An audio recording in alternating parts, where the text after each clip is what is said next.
Alright, so we back at cardboard related videos. Last videos I uploaded were about pack openings, Dragon Ball pack openings, Yu-Gi-Oh pack openings, and stuff like that. Uh, I think I haven't uploaded a deck profile like in a long time. So I recently got into Magic. I got into Magic this year, 2019, just when the Challenger M19 Challenger decks came out, and the one I got was green black, the Golgari build, and I think it was one of the best ones. If you ask me, like skill wise, the other ones have way more value, like when it comes to money. But I got that one because that was the one I was playing in MTGA, and MTGA was also the main reasons why I started playing Magic. I wouldn't play Magic like, I don't know, 5 years ago. I would consider it slow, but I think they have actually like stepped up, their game, and obviously the price support is way, way, way better than other games.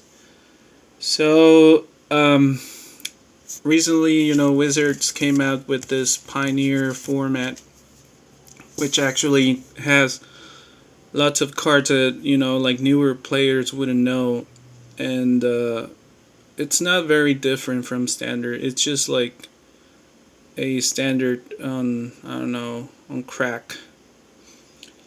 And well, I got vampires, pure black vampires for that format. uh, I had to, I don't know, build something from scratch without, I mean, actually look at some profiles, but when it comes to your own playstyle, well, that's up to you. Like, you have to, people play whatever they want. I'd say, like, even though you can, like, even though you net deck and stuff like that, you still, manage to modify your own build and play your own way. And I mean, it comes to the experience, and local too, like what's in your locals and what's uh what's good for your sideboard, your main deck choices and whatnot. So this is actually a budget build. Like, it's effective. Um, it's a good effective way to play, I don't know, Pioneer without spending a lot of money, because it has the format on its own has like lots of expensive cards, $25 cards, and so far this one has gotten a good run. Like, I think the so far results are, I've gotten first place. I've lost a couple of finals, but so far I'm very satisfied with this build, and I had nothing to do, so I like to share it with you guys, and whatever you guys wanna give your opinion about this, just comment it and whatever. So I'm gonna start with the main build, which is the core, right? When it comes to sideboarding, I have my own choices too, and that's mainly because of the local meta, I'd say, or the people I play against more often.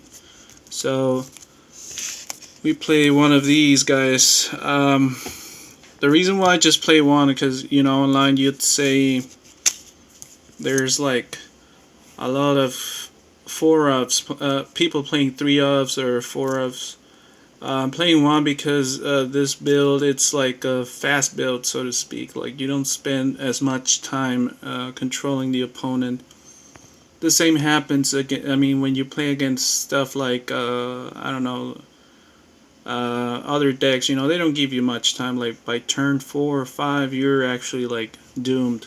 So that's just one of these guys. It's still good so far. I've gotten no complaints. We play 1, 2, 3. Um, these are very useful. Death Touch, Lifelink. Um, turn 1, you have to drop something off to keep the opponent entertained. You know, like, I don't know. That's the main reason why I play that card. One of the best vampires. 2-drop. Gifted Etherborn. Death Touch, Lifelink, the same thing. The reason why Death Touch is so important here is because when it comes to like aggro decks, you have to stop him right away.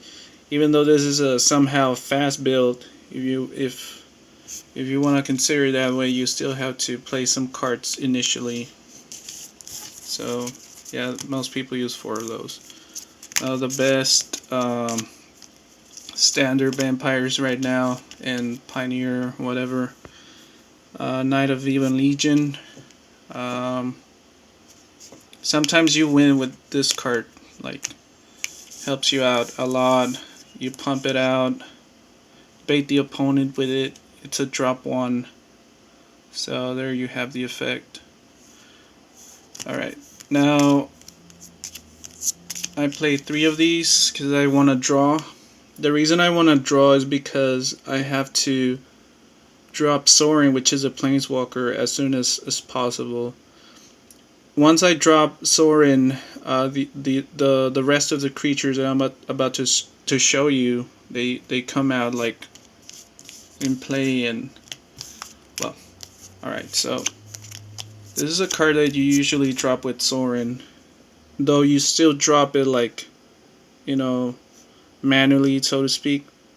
So enters the battlefield. Let's just say you have this guy and this guy, right?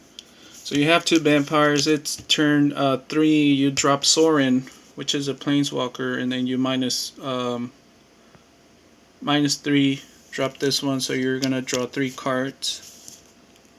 That's the only reason why this guy's included. My own I don't know. Let's just say way of playing this Pioneer Black Vampires is because of this guy. The tournament I got, that was a cash tournament.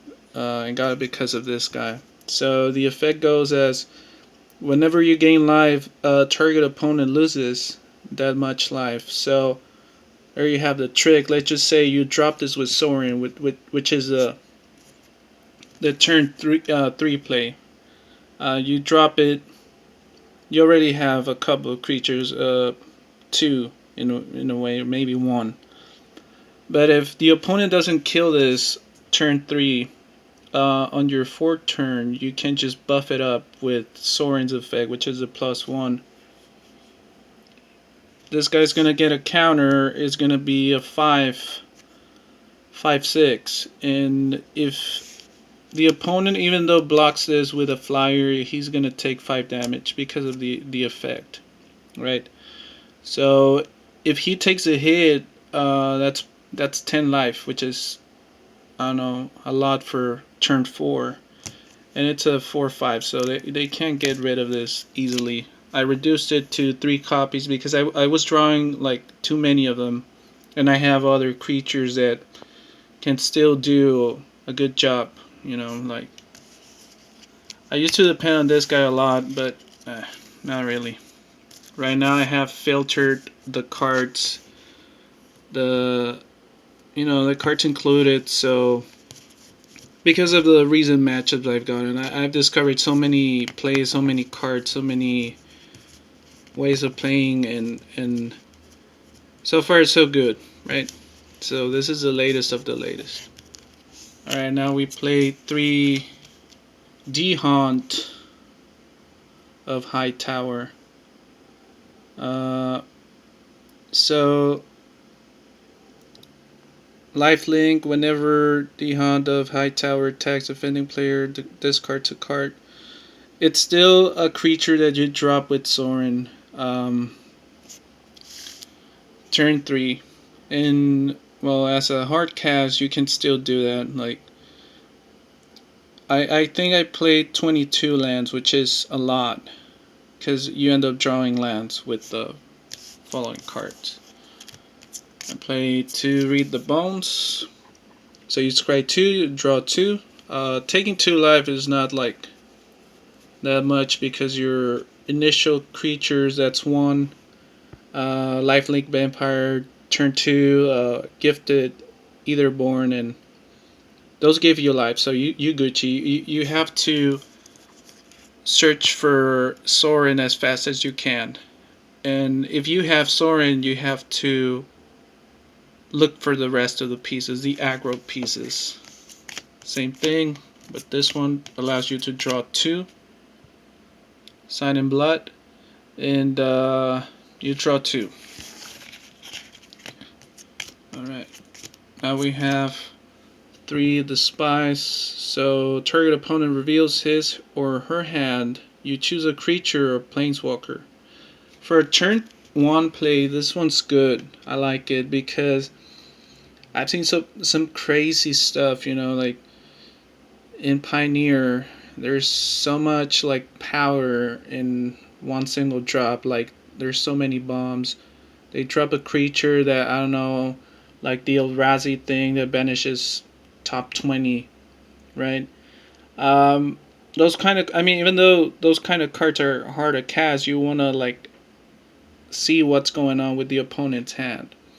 Obviously, most people try to try to get, you know, like the Thoughtseize, yeah, that one.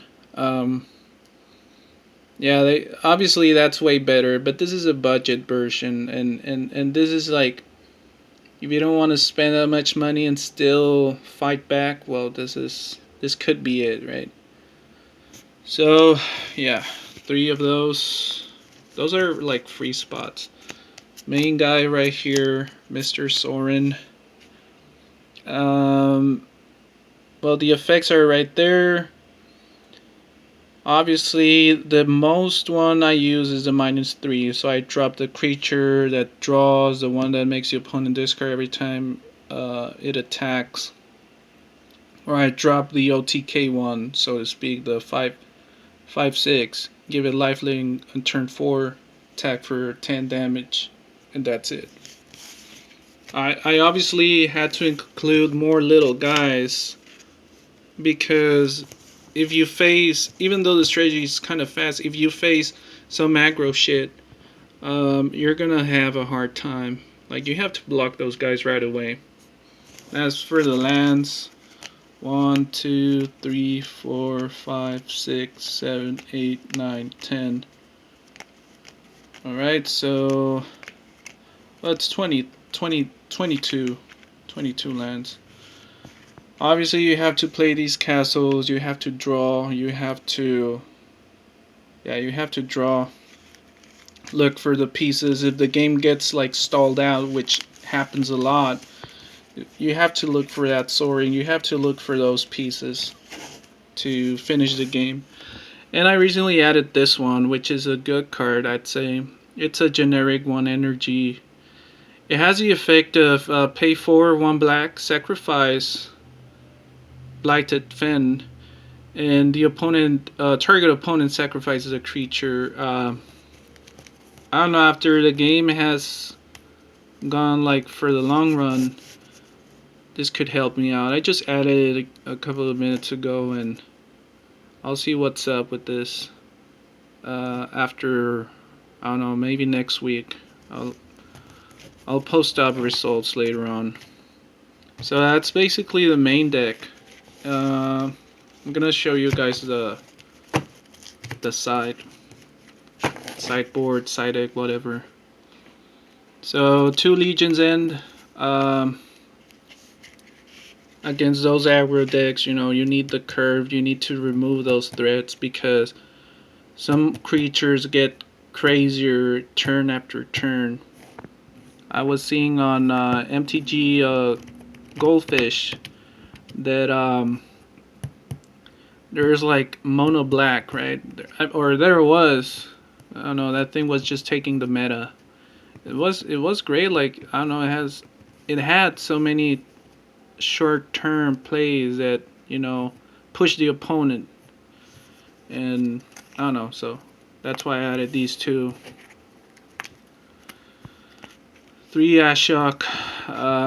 The reason why I play this guy, or yeah, the reason why, it's because you never know what you're gonna stumble. You know, you're gonna probably face some graveyard crazy shit related, reanimator stuff. There was this deck that this friend of mine was playing. He was playing some gate land deck that, I don't know, if you collect 10 lands, you win the game. So he actually searched for a lot of pieces, and well, this guy stops the searching, and also in a way fucks the main, just in case you get to face green. More hate against aggro. Now, one of the key cards I want to mention is Divest. This card has helped me a lot. Kills a creature before it ever lands. Also, if they play like artifacts, you obviously choose one of the key artifacts, and you just get rid of it, and they have to hope to draw it again. And that's pretty much, that's why I play 4. And the rest. So this is a budget version. You don't need Thoughtseize, and the rest is the rest, you know. So that's pretty much it. That wraps it up. So far I'm very satisfied with this build. Obviously there's play styles people are not gonna be satisfied with, you know, like, oh, I think you know, you should run this, you should run that. But when it comes to the competition, you know, anything can happen, and you may even get, I mean, the reason why I lost the other day was because I got mana flooded. So yeah, there's, anything can kill you here in this game, and but so far I'm very satisfied with what I've learned. Shout out to level 2, Jay, Alex, Octavio, Raven, you know, the players that I often play against. I've learned so much, you know, playing against them, and so far I don't know what, there's gonna be a new set. They haven't confirmed if there's a useful vampire there. That's Theros Beyond Death, and I don't know. I hope they at least, you know, print one new vampire or reprint one, whatever. And I really hope to, you know, uh, modify this, get it better, and that's pretty much it. So let me know what other ways to play vampires, you know, like mono black vampires, you think there is. Anything that could be changed here. What do you think of the draw power? Because I think draw power is good, but sometimes you draw the same cards over and over. So I just want, you know, some input on the ratios and whatnot. But I know there is like black, red, white vampires the aggro way, and but anyways, let me know, and I'll keep uploading these kind of videos. I think they're very, very useful. Like, information is needed, even though there's like a bunch of experts about the game. And alright, so see you next time.